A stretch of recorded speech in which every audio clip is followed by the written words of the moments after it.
வணக்கம். இன்றைக்கி நம்ம பார்க்க போகிற சமையல் ஒரு அருமையான கவுனி அரிசி வச்சு, அதாவது கருப்பு கவுனி அரிசி வச்சு இனிப்பு இடியாப்பமும் கார இடியாப்பமும் எப்படி செய்யலாங்கிறத பார்க்கலாம். ஊற வைக்கிறதுலேருந்து அரைச்சி வதக்கி எப்படி செய்யலாங்கிறத ஸ்டெப் பை ஸ்டெப்பாக சொல்லியிருக்கேன். ஸோ வாங்க எப்படி செய்யலாங்கிறத பார்க்கலாம். இப்போ நம்ம கருப்பு கவுனி அரிசியில் இடியாப்பம் எப்படி செய்யலாங்கிறத பார்க்கலாம். இதுக்கு பார்த்தீங்கன்னா நல்லா 1 டம்ளர் அளவுக்கு கருப்பு கவுனி அரிசி எடுத்திருக்கேன். அதே டம்ளரில் 1/4 டம்ளர் அளவுக்கு நம்ம இட்லி அரிசி, சாதாரண இட்லி அரிசி எடுத்திருக்கேன். வேறு அதோட பார்த்திங்கன்னா 1 கை அளவுக்கு காட்டி ஆனம் அரிசி எடுத்திருக்கேன். இது வந்து ஆப்ஷனல் தான். என்கிட்ட வந்து மிச்சம் இருந்ததுனால நான் வந்து அதையும் வேஸ்ட் ஆக்க வேணாமேன்ட்டு அதையுமே சேர்த்துட்டேன். இங்கே வந்து இருந்தால் சேர்த்துக்கோங்க. இப்போ இது வந்து நல்ல ஒரு 7 மணி நேரம் ஊறிடுச்சு. இப்போ இது வந்து மிக்சி ஜாரில் சேர்த்துக்கலாம். சேர்த்துட்டு நம்ம வந்து அரைக்க போகிறோம். இது ஒரு மெத்தட் இடியாப்பம் வந்து செய்கிறது, அரைச்சி வதக்கி பண்ணுறது. இந்த தண்ணி வந்து வேஸ்ட் ஆக்க வேணாம். தண்ணி வந்து அதில் சத்துக்கள் எல்லாமே இந்த தண்ணியில் இருக்கும். நம்ம அரைக்கையில் தேவைப்பட்டால் தண்ணி வந்து நம்ம சேர்த்துக்கலாம். அதே மாதிரி தண்ணி ஊற்றும் போது நிறைய ஊற்றிட வேணாம். உங்கள் அளவுக்கு தண்ணி ஊற்றுனீங்கன்னா போதும். நிறைய ஊற்றுனீங்கன்னா அப்புறம் வேஸ்ட்டாக தான் போகும். இதில் தண்ணி வந்து கொஞ்சமாக டம்ளரில் இருந்துகிட்டே இந்த கொஞ்சோண்டு தண்ணியோடு அதில் சேர்த்துக்கலாம். ஃபஸ்ட்டு வந்து கொஞ்சம் அரைச்சிக்கலாம். அரைச்சிட்டு அதுக்கப்புறமா கொஞ்சம் கொஞ்சமாக தண்ணி ஊற்றி நல்லா நைஸாக அரைச்சிக்கணும். இதோடவே கொஞ்சமாக உப்பும் சேர்த்துக்கலாம். இதை நல்லா அரைச்சிட்டு பாருங்கள், நல்லா நைஸாக அரைச்சாச்சு. எந்த அளவுக்கு இருக்குன்னு இப்போ இது வந்து நான் அரைச்சதுக்கப்புறம் தான் எக்ஸ்ட்ரா வந்து ஒரு 1/2 டம்ளருக்கு தண்ணி ஊற்றி இந்த அளவுக்கு அரைச்சிருக்கேன். முதல்ல இந்த அளவுக்கு தண்ணி ஊற்றினோம்னா அரிசி வந்து அரைபடாது. இது வந்து நல்லா நைஸாக இருக்கணும், ஃபைன் பேஸ்ட்டாக அரைக்கணும். நல்லா அப்படியே வலுவலுன்னு அரைக்கணும். அப்போ தான் நல்லாயிருக்கும். இல்லைனா இடியாப்பக்கட்டை வந்து புளியையில் அடைச்சிக்கிட்டு வராது. முதலே தண்ணி ஊற்றிட்டிங்கனாலும் உங்களுக்கு வந்து ஒழுங்காக வந்து நைஸாக அரைக்காது. அதனால் ஃபஸ்ட்டு நல்லா ஒரு அரைப்பதம் நல்லா அரைச்சிட்டு அதுக்கப்புறமா கொஞ்சம் கொஞ்சமாக தண்ணி ஊற்றி இந்த அளவுக்கு அரைச்சி எடுத்துக்கலாம். இப்போ ஒரு பேன் வச்சுருக்கேன், கேஸ் ஆன் பண்ணிட்டேன். அது வந்து கொஞ்சமாக எண்ணெய் விட்டுக்கலாம். ஏன்னா மாவு வந்து ஒட்டாமல் வர்றதுக்காக கொஞ்சமாக ஒரு டீஸ்பூன் போல் எண்ணெய் விட்டுக்கலாம். இப்போ எண்ணெய் வந்து லேசாக சூடு ஏறினா போதும். ரொம்பலாம் அப்படியே புகை வர அளவுக்கு சூடாகணும்னு அவசியம் இல்லை. இப்போ நம்ம அரைச்சி வச்சுருக்க அந்த கவுனி அரிசி மாவை வந்து கொஞ்சம் கொஞ்சமாக அப்படியே அதில் சேர்த்துக்கலாம்.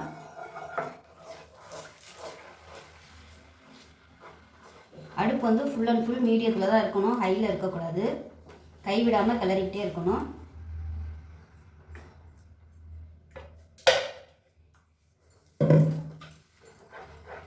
நேரம் ஆக ஆக நல்லா அப்படியே கெட்டி ஆகிட்டே வரும். அதனால் கைவிடாமல் கிளறணும்.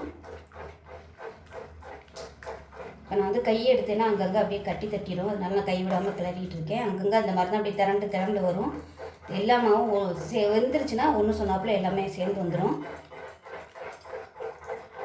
இது வந்து ஒரு ட்ரெடிஷ்னல் மெத்தடு. இதே மாதிரியே நார்மலாக வந்து நம்ம 1 பங்கு பச்சரிசி 1 பங்கு புழுங்கல் அரிசி ரெண்டுமே சேர்த்து இதே மாதிரியே நல்லா நைஸாக அரைச்சிட்டு இந்த மாதிரி பண்ணலாம். இந்த மெத்தடில் பண்ணும்போது நல்லா சாஃப்டாக வரும். நீங்கள் 1 டம்ளர் போடுற மாதிரி இருந்துச்சுன்னா இந்த மெத்தட் பண்ணிங்கன்னா ரொம்பவே ஈஸியாக இருக்கும். ஏன்னா இது நிறைய நம்ம வந்து கிண்ட முடியாது. நிறைய இருந்துச்சுன்னா கிளறதுக்கு ரொம்ப கஷ்டமாக இருக்கும்.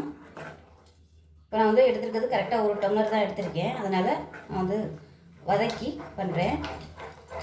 அடுப்பு வந்து கையில் இருக்கக்கூடாது. இப்போ பாருங்கள், நல்லா அப்படியே சுருண்டு பேனில் ஒட்டாமல் வந்துடுச்சு பாருங்கள். இந்த அளவுக்கு மாவு வந்து நல்லா அப்படியே சுருண்டு வரணும். கையில் வந்து தொட்டு பார்த்திங்கன்னா தண்ணியை நினச்சிக்கிட்டு தொட்டிங்கன்னா உங்களுக்கு வந்து கையில் ஒட்டாது, நல்லா இந்த மாதிரி வரும். ஸோ இதை வந்து அமர்த்திடலாம்.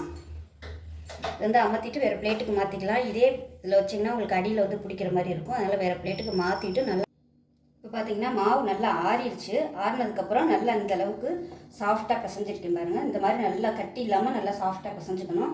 இது வந்து கொஞ்சம் மாவு வந்து பாதி, அதாவது 3/4 பதம் தான் வெந்திருக்கும். அதனால் கொஞ்சம் வந்து நம்ம கையில் ஒட்டுற மாதிரி தான் இருக்குது. அதனால் தண்ணியை தொட்டுக்கிட்டு நம்ம வந்து கொஞ்சம் கொஞ்சமாக நம்ம நார்மலாக இடியாப்பத்துக்கு எப்படி நம்ம இப்போ எடுத்து நம்ம இது பண்ணணுமோ அது மாதிரி எடுத்துக்கலாம்.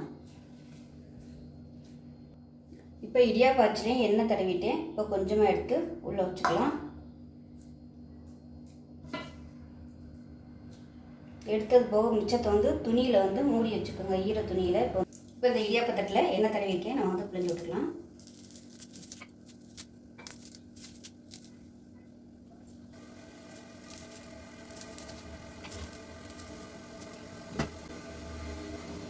இப்போ ரெடி ஆயிடுச்சு. இப்போ நம்ம ஆவியில் வச்சு வேக விட்டு எடுத்துக்கலாம்.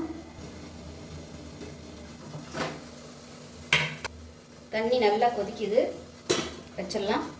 இது வந்து ஒரு 10 நிமிஷம் ஆகும். நார்மலாகவே இந்த மாதிரி பாரம்பரிய அரிசிகள் எல்லாமே வேகிறதுக்கு வந்து நேரம் ஆகும். அதனால் ஒரு 10 நிமிஷம் ஆகும் வேகிறதுக்கு. வெந்ததுக்கப்புறம் பார்க்கலாம். இப்போ நல்லா ஒரு 10 நிமிஷம் ஆயிடுச்சு. எப்படி இருக்குன்னு பார்க்கலாம். கையில் ஒட்டலை, நல்லா சாஃப்டாக வெந்துருச்சு. எடுத்துடலாம். இப்போ பாருங்கள், அருமையான இடியாப்பம் ரெடி ஆயிடுச்சு.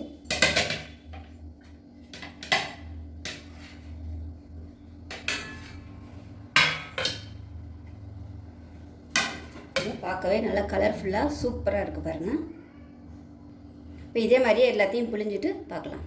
இப்போ பார்த்தீங்கன்னா இடியாப்பம் வந்து எல்லாமே நான் உதுத்து வச்சுருக்கேன். லேசாக சுடுதண்ணி தெளிச்சிட்டிங்கன்னா உங்களுக்கு நல்லா உதிரி உதிரியாக வந்துடும். இப்போ வந்து நம்ம தாளிச்சிக்கலாம். இதில் வந்து இனிப்பு செய்கிறதுனால நீங்கள் தேங்காய் பால் ஊற்றி சாப்பிட்டுக்கலாம், இல்லை தாளிச்சிட்டு தேங்காய் சட்னி வச்சு சாப்பிட்றதுனாலும் சாப்பிட்டுக்கலாம். இப்போ நான் வந்து தாளிக்க போகிறேன்.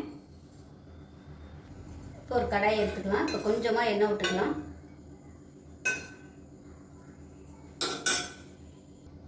எண்ணெய் சூடானதும் ஒரு டீஸ்பூன் கடுகு சேர்த்துக்கலாம். இதேமாரி கொஞ்சமாக ஜீரகம் சேர்த்துக்கோங்க வாசனைக்காக. காரத்துக்கு நல்லா ஒரு 4 வரமிளகாயை கிள்ளிட்டு சேர்த்துக்கலாம். உங்களுக்கு எந்த அளவுக்கு காரம் வேணுமோ அதுக்கு தகுந்த மாதிரி நீங்கள் வரமிளகாய் சேர்த்துக்கோங்க. கருவேப்பிலை சேர்த்துக்கலாம். இது கூடவே பொடியாக இருக்குன்னா வெங்காயம் சேர்த்துக்கலாம். நான் வந்து பெரிய வெங்காயம் சேர்த்துக்கேன், நீங்கள் சின்ன வெங்காயம் சேர்க்குறதுனாலும் சேர்த்துக்கலாம்.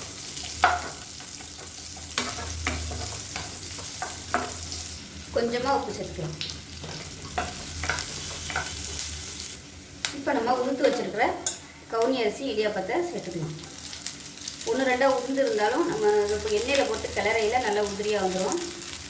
வந்து கொஞ்சம் தான் போட்டிருக்கேன். இது வந்து இனிப்புக்கு தனியாக எடுத்து வச்சுக்கலாம். இப்போ நல்லா பரட்டி விட்டுக்கலாம். இப்போ இதில் வந்து நீங்கள் முட்டை சேர்க்குறதுனாலும் சேர்த்துக்கலாம், நல்லாயிருக்கும். இப்போ சுகர் பேஷண்ட்டுக்கு வந்து இந்த ரெசிபி ஒரு அருமையான ஒரு காலையில் சாப்பிட்றதுக்கான ஒரு சூப்பரான ஒரு பிரேக்ஃபாஸ்ட்னே சொல்லலாம்.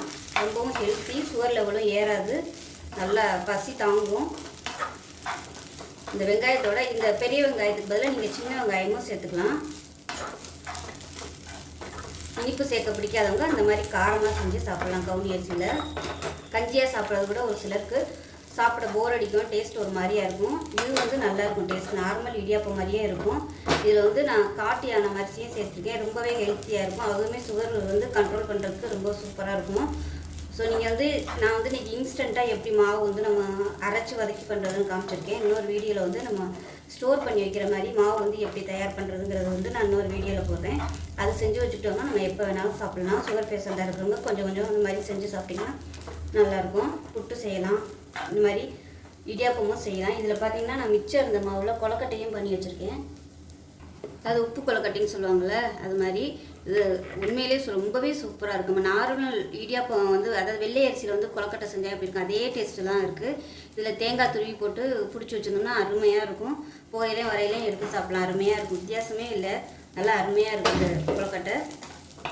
இப்போ நான் செஞ்சுருக்க மெத்தடில் பார்த்தீங்கன்னா இன்றைக்கி நான் சும்மா போட்டு வதக்கியிருக்கேன். இதுவே வந்து நீங்கள் இந்த மாதிரி தாளிச்சிட்டு நம்ம அரைச்சி மாவை ஊற்றி நல்லா கிண்டிட்டு இது மாதிரி கொலக்கட்டையாக பிடிச்சி ஆவியில் வச்சு அரைச்சோம்னா கார கொலக்கட்டை ரெடி ஆகிடும். இப்போ பாருங்கள், அருமையான கவுனி அரிசி கார இடியாப்பம் சூப்பராக ரெடி ஆயிடுச்சு.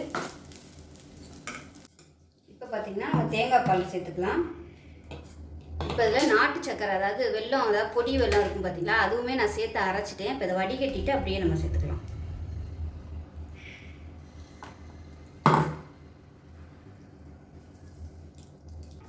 இப்போ அதை நல்லா கிளறி விட்டுக்கலாம். இப்போ கொஞ்சம் தண்ணியாக இருந்தாலும் நேரம் ஆக ஆக அது வந்து நல்லா உள்ளே இழுத்துக்கிறோம். கவுனி அரிசிக்கு வந்து ஸ்வீட் சேர்த்து பண்ணையில் அதோட டேஸ்ட்டு சூப்பராக இருக்கும். அதுவும் நம்ம வெல்லம் போட்டிருக்கோம், அருமையாக இருக்கும்.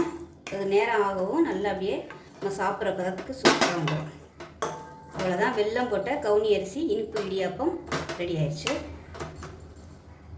இப்போ பாருங்கள், கவுனி அரிசி வெல்லம் போட்ட இனிப்பு இடியாப்பம் கார இடியாப்பம் ரெண்டுமே ரெடி ஆகிடுச்சு. இதில் தேங்காய் பூ போட மறந்துட்டேன், விருப்பப்பட்டால் நீங்கள் தேங்காய் பூ போட்டுக்கோங்க, நல்லாயிருக்கும். அவ்வளோதான், ரொம்பவும் ஆரோக்கியமான ஒரு ரெசிபி. டின்னராகவும் எடுத்துக்கலாம், பிரேக்ஃபாஸ்ட்டாகவும் எடுத்துக்கலாம். சுகர் பேஷண்ட்டாக இருக்கவங்க கண்டிப்பாக இது மாதிரி செஞ்சு சாப்பிடுங்க. சுகர் வந்து நல்லா கண்ட்ரோல் ஆகும், உடம்பும் ரொம்ப ஹெல்த்தியாகவும் இருக்கும்.